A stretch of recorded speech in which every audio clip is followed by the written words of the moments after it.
মাঝামাঝি। এখন কিন্তু সব ধরনের আম গাছে নতুন করে শাখা পোশাক গজাতে শুরু করেছে, নতুন করে পাতা গজাতে শুরু করেছে। আর এই সময় কিন্তু আমাদের বিশেষ কয়েকটি খাবার দিয়ে সেই সমস্ত শাখাকে, সেই সমস্ত পাতাকে করতে হবে মজবুত, যেন পরবর্তী জানুয়ারি এবং ফেব্রুয়ারির মধ্যে এরা প্রচুর পরিমাণে মুকুল নিয়ে আসে। এখন গাছ থাকবে সুস্থ, তবেই কিন্তু পরবর্তীতে নিয়ে আসবে প্রচুর পরিমাণে আমের ফলন। আম গাছে মুকুল আসার আগ পর্যন্ত আম গাছে সার প্রয়োগ পদ্ধতি কেমন হবে? দর্শক, দেশি বিদেশি সব ধরনের গাছেই কিন্তু এখন নতুন করে শাখা গজাতে দেখা যায়। এই দেখুন, এই গাছটি কি সুন্দর শাখা। পাশে রয়েছে বেরানা ম্যাঙ্গো, সেখানেও কিন্তু প্রচুর পরিমাণে নতুন শাখা গজিয়ে গিয়েছে। রয়েছে কাটিমন, এখানে কিন্তু সুস্থ সবল শাখার জন্ম হয়েছে। এই সমস্ত শাখাকে পরিণত করার জন্য, সুস্থ এবং সবলই রাখার জন্য ব্যবহার করতে হবে বিশেষ একটি সার। সেই বিশেষ সারটির নাম হচ্ছে মিশ্র সার। দর্শক, মনে রাখবেন, অক্টোবর মাসে আমরা মিশ্র সার অবশ্যই ব্যবহার করব, কিন্তু নভেম্বরের লাস্টের দিকে আর কিন্তু মিশ্র সার ব্যবহার করতে পারবো না। তাই যারা বিগত দিনে মিশ্র সার ব্যবহার করেছেন সেপ্টেম্বরে, আগস্টে তো করেছেন, কিন্তু এই অক্টোবরের মাঝামাঝিতে কিন্তু আরেকবার মিশ্র সার আমাদের ব্যবহার করতে হবে। এবার মিশ্র সার বলতে আমরা কি ধরনের সার ব্যবহার করব? দেখুন, মিশ্র সারের মধ্যে এনপিকে ব্যালেন্স সঠিক হতে হবে। সেখানে সামান্য নাইট্রোজেনের সঙ্গে সঙ্গে পটাশিয়াম এবং ফসফরাস সঠিক পরিমাণে থাকবে, এবং থাকবে বিভিন্ন অনুখাদ্যের সোর্স। যেহেতু আমরা টবের চাষি, আমরা যদি মিশ্র সার ব্যবহার করি, প্রতিটি 15 থেকে 20 ইঞ্চি টবের মধ্যে গোবর সার ব্যবহার করে দেবো 2 থেকে আড়াই মুঠি। সর্ষের খোল একদম অল্প, 10 থেকে 15 গ্রাম গুঁড়ো করে নেবেন। ডিমের খোসা নিয়ে নেবেন 10 থেকে 15 গ্রাম, এবং এনপিকে হিসেবে কিন্তু 05234 5 গ্রাম নিতে পারেন, বা 10-26-26 7 থেকে 8 গ্রাম নিয়ে নিতে পারেন। যাদের হাতে এই সমস্ত উপাদান নেই, আপনারা লাল পটাশ নিয়ে নেবেন 10 গ্রাম, এবং সিঙ্গেল সুপার ফসফেট নিয়ে নেবেন 10 গ্রাম। আর বাংলাদেশের বন্ধুরা টিএসপি নিয়ে নিতে পারেন, আর 10 গ্রাম নিয়ে নেবেন। তারপর এখানে ব্যবহার করবেন একটু অনুখাদ্য। যদি জৈব দানা অনুখাদ্য থাকে হাতে, সে আপনি 10 গ্রাম নিয়ে নেন, বা যদি রাসায়নিক অনুখাদ্য থাকে সেক্ষেত্রে আপনি মৌমিন পাউডার 3 থেকে 4 গ্রাম নিয়ে নিতে পারেন, কিন্তু সেই সঙ্গে বোরন নিয়ে নেবেন 2 গ্রাম। এই যে উপাদানগুলো একত্রে ভালো করে মিশিয়ে তারপর কিন্তু টবের মাটিতে আমাদের ছড়িয়ে দিতে হবে। যাদের হাতে পর্যাপ্ত পরিমাণে গোবর সার থাকবে না বা ভার্মি কম্পোস্ট থাকবে না, তারা 10 গ্রাম শিং চাচা এবং হাড়গুঁড়োর সঙ্গে মিশিয়ে নেবেন।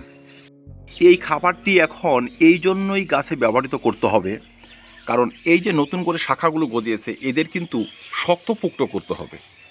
আমরা তো জানি আম গাছ নতুন শাখাতে ফুল নিয়ে আসে না বা মুকুল নিয়ে আসে না, মুকুল নিয়ে আসে পুরনো শাখায়। তবে এখন হচ্ছে আপনার অক্টোবর মাস, অক্টোবর, নভেম্বর, ডিসেম্বর, জানুয়ারি, এই 4 মাসের মধ্যে কিন্তু এরা অনেকটা শক্তপোক্ত হয়ে যাবে, পরিণত হয়ে যাবে। তখন কিন্তু এই সমস্ত ডগায় মুকুল আসবে।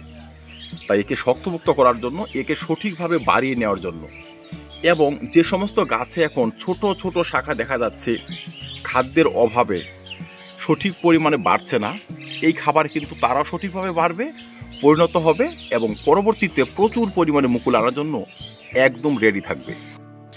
ভিডিওর শুরুতে আমি বলেছি এখন মিশ্র সার ব্যবহার করব, পরবর্তীতে ব্যবহার করতে পারবো না।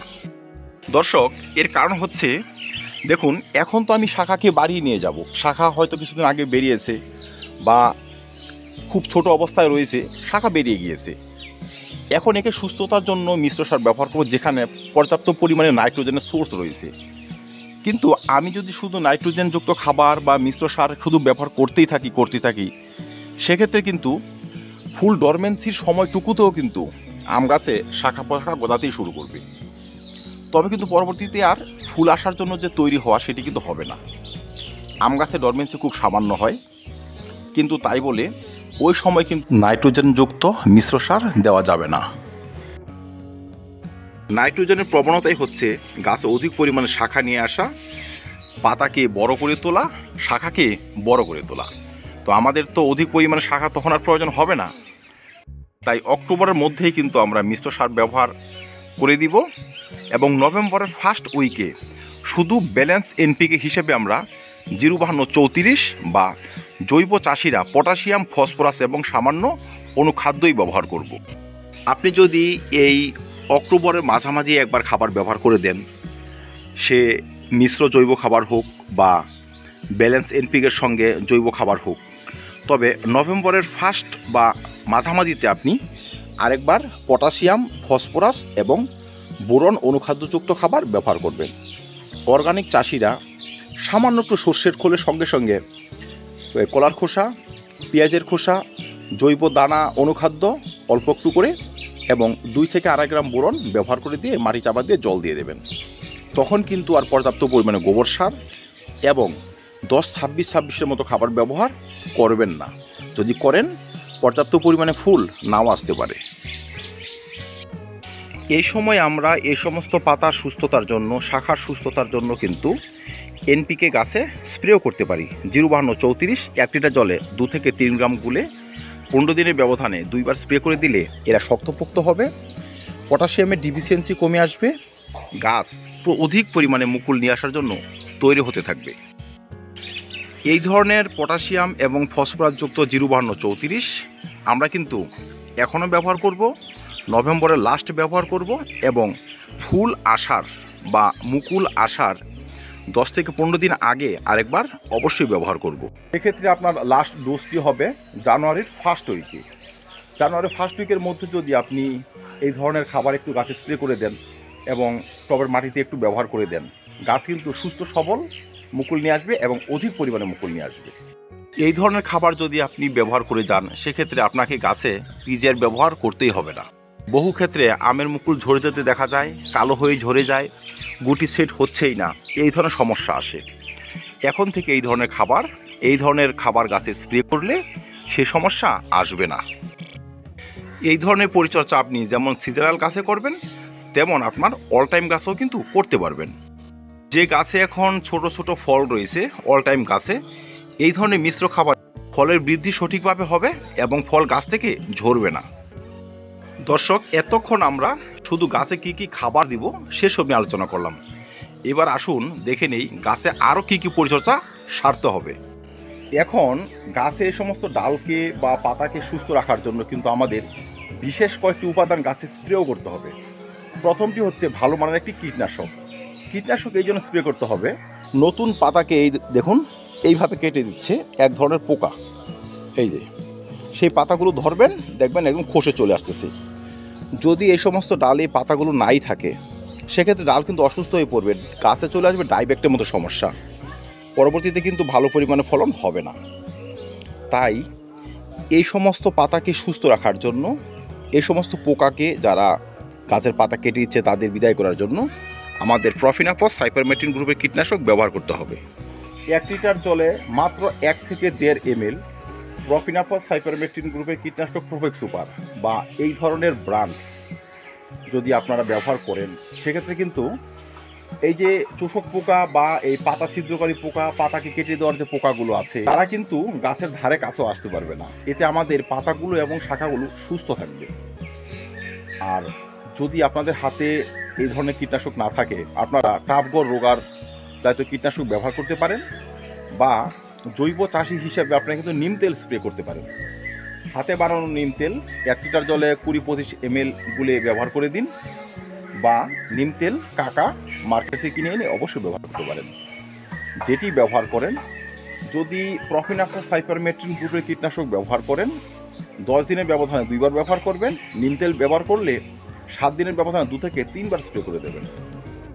2 নম্বর হচ্ছে, এখন কিন্তু পাতাতে এমন মরচে পড়ার সমস্যা দেখা যাবে।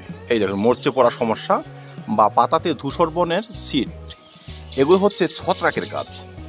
দর্শক, সদ্য আসা পাতাতে যদি ছত্রাক একবার লেগে যায়, পাতা কিন্তু গাছ থেকে ঝরে যাবে বা গাছে অ্যানথ্রাকনোজের মতো সমস্যা চলে আসবে।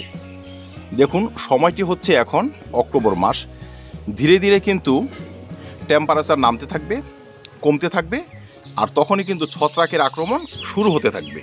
ক্যাঙ্কার বা ডাইব্যাক্ট, অ্যানথ্রাকনোজ এবং যে নানাবিধ ছত্রাকজনিত সমস্যাগুলো, সেগুলো যেন গাছে পরবর্তীতে বাসা না বাঁধতে পারে, গাছের স্থায়ী ক্ষতি না করতে পারে, সেজন্য কিন্তু প্রথম থেকে আমাদের একটি ছত্রাকনাশক গাছে স্প্রে করে যেতে হবে।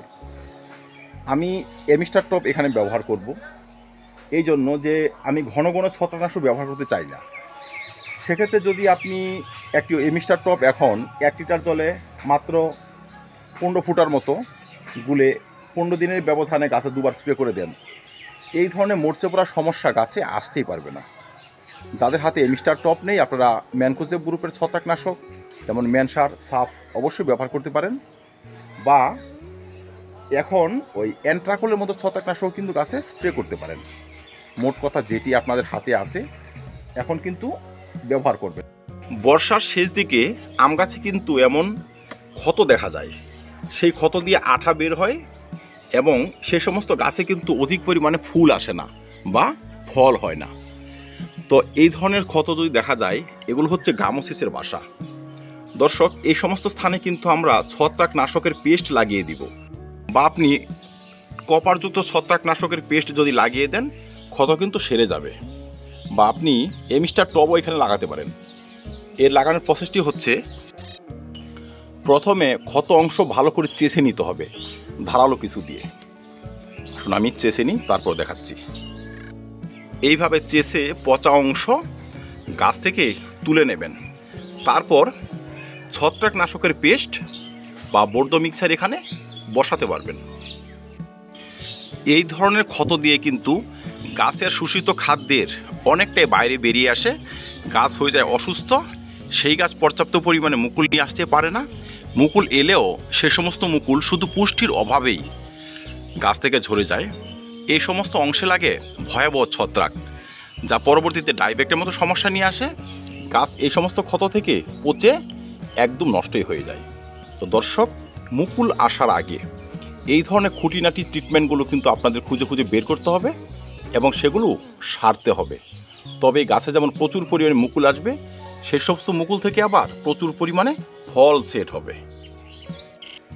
যেহেতু আমরা এখন সঠিকভাবে খাদ্য ব্যবহার করেছি, বা নভেম্বরের মধ্যেও কিন্তু পটাশিয়াম ফসফরাসযুক্ত খাবার ব্যবহার করব, এইটুকু সময় কিন্তু আমাদের ওয়াটার ম্যানেজমেন্ট সঠিকভাবে সারতে হবে। মানে টবের মাটি মশার ভাব রাখতে হবে, টবের মাটি যেন একদম শুকিয়ে না যায়। কারণ বর্ষা পায় বিদায়, বর্ষার ভরসায় যদি আমরা টব রেখে দিই, সেক্ষেত্রে কিন্তু গাছ পর্যাপ্ত পরিমাণে পুষ্টি পাবে না। যাই হোক, ডিসেম্বর মাসে কিন্তু আমরা জলের ব্যবহার একদম কমিয়ে দেব। মুকুল আসার আগে, ডিসেম্বর থেকে, মনে রাখবেন পয়েন্টটা, ডিসেম্বর থেকে মুকুল আসার আগে জলের ব্যবহার যেমন কমিয়ে দেব, মিশ্র খাবার একদম বন্ধ করে দিব, তবেই দেখুন জানুয়ারি থেকে গাছে প্রচুর পরিমাণে মুকুল নিয়ে আসবে। মুকুল আসার পরপরই কিন্তু টবের মাটি আবার মশার ভাব রাখা শুরু করব। তখন থেকে আবার তরল খাবারও ব্যবহার করতে শুরু করব। যেই তরল খাবারে থাকবে পটাশিয়াম, ফসফরাস, বোরন এবং নানাবিধ মাইক্রো অর্গানিজম। সেই তরল খাবারটি আমরা তখন এইভাবে প্রস্তুত করতে পারবো, যেমন সামান্য একটু সর্ষের খোল নিয়ে নিলাম, সেই সঙ্গে জিরুভানো 34 1 লিটার জলে 3 থেকে 4 গ্রাম নিয়ে নিলাম, হয়তো 10 গ্রাম পরিমাণ সর্ষের খোল নিয়ে নিলেন, এই 5-7 গ্রাম পরিমাণ দানা অনুখাদ্য নিয়ে নিলেন বা মোবোমিন পাউডার নিয়ে নিলেন, আর 1 থেকে 1.5 গ্রাম পরিমাণে ছত্রাকনাশক পাউডার নিয়ে নিলেন। একত্রে গুলে এবং একটু যদি অর্গানিক ব্যবহার করেন, একটু পচিয়ে পাতলা করে টরমাটিতে 15 দিন একবার করে দিয়ে যাবেন। এই তরল খাবার যেমন মুকুলকে পুষ্ট রাখবে, তেমনই দ্রুত ফল সেট করতে সহায়তা করবে।